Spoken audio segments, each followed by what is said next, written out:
नमस्कार. कल्पना करा, रात्रीचे 2 वाजलेत आणि तुमच्या मोबाईलवर एक मेसेज चमकतो. I miss you. आता प्रश्न हा आहे की हा मेसेज खोटा असतो का? की खरंच मनातून आलेला असतो? चला, आज आपण यामागचं विज्ञान समजून घेऊया. हो ना, कधी विचार केलाय का की सगळी कन्फेशन्स आणि ब्रेकअप्स रात्रीच का होतात?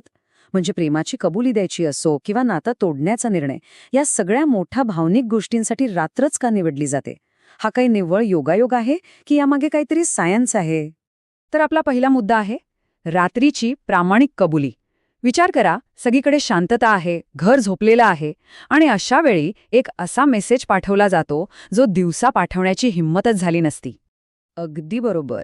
ज्या गोष्टी आपण दिवसा 10 वेळा विचार करूनही बोलू शकत नाही, तेच वाक्य रात्री आपण अगदी सहज टाईप करतो आणि सेंड बटन दाबून मोकळे होतो.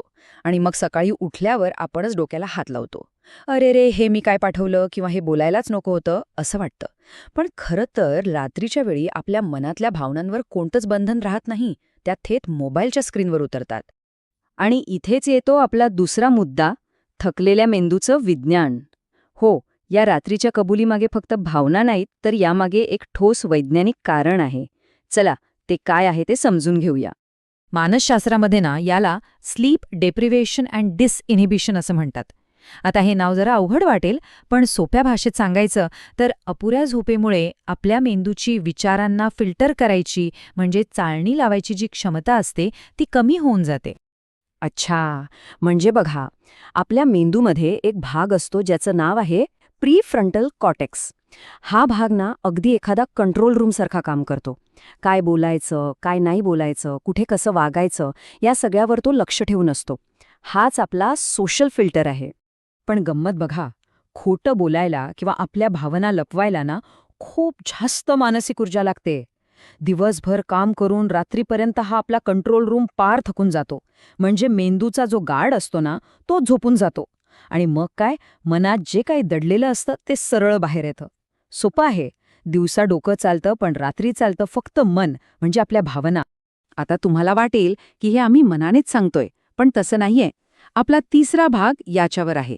संशोधन काय सांगतं? यावर बरीच सायंटिफिक रिसर्च सुद्धा झालीये.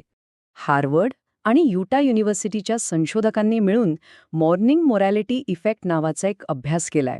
त्यांच्या अभ्यासानुसार सकाळी आपलं स्वतःवरचं नियंत्रण म्हणजे सेल्फ कंट्रोल सगळ्यात जास्त असतं आणि जसजसा दिवस पुढे जातो तसतसं ते कमी होत जातं. आणि म्हणूनच रात्रीच्या वेळी लोक जास्त प्रामाणिक बनतात किंवा मग जास्त रिस्क घेतात. आणि आपल्या भारतीय संदर्भात तर हे आणखीनच महत्वाचं आहे.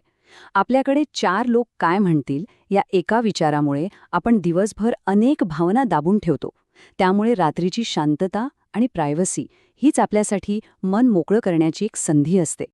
ठीक आहे, तर हे सगळं विज्ञान तर आपण समजून घेतलं, पण मग आता अशा मेसेजेसना सामोरं कसं जायचं? आणि म्हणूनच आपला चौथा भाग आहे, काय लक्षात ठेवावे. तर मग काय करायचं?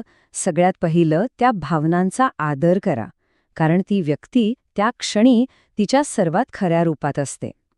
दुसरं, रात्री मोठे निर्णय घेणं टाळा, कारण तेव्हा आपला मेंदू इमोशनल मोडमध्ये असतो, प्रॅक्टिकल नाही. आणि तिसरं, जे सगळ्यात महत्त्वाचं आहे, आपल्या झोपेची काळजी घ्या, कारण रोज रात्री असं जागरण करणं हे आपल्या मानसिक आरोग्यासाठी अजिबात चांगलं नाही. आणि आता आपण आलोय शेवटच्या टप्प्यात, दिवसा डोकं, रात्री मन.